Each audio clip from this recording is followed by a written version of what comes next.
আসসালামু আলাইকুম সম্মানিত ভিউয়ার্স, বিশ্বের যে যেখান থেকে আমার এই ভিডিও দেখা আপনারা সকলকে আমার সালাম, শুভেচ্ছা এবং মুবারকবাদ জানাই।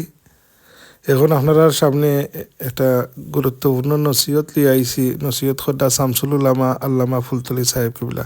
আপনারা উনি লোক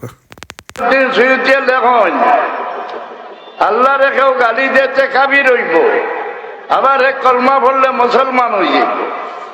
কিন্তু রসুল্লাহ রেখেও গালি দিলাতে সারা জীবন কলমা পড়িলে আর মুসলমান হইতে পারত নাই। তাই দেখুন রসুল্লাহর মা বাপ রে যে দুজকি হইল রসুল্লাহরে গালি দিলেছে, নাউজুবিল্লাহ।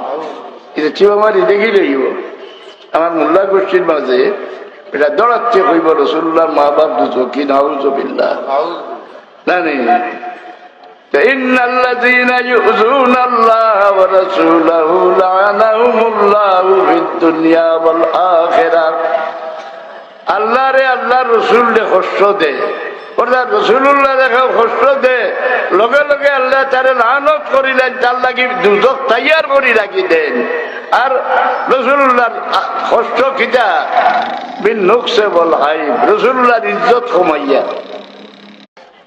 ইমাম জালালউদ্দিন সুয়ুতী লেখন আল্লাহ রেখেও গালি দিতে কাবির হইব, আবার এক কলমা বললে মুসলমান হইব। কিন্তু রসুল্লাহ রেখেও গালি দিলাতে সারা জীবন কলমা পড়িলে আর মুসলমান হইতে পারত নাই।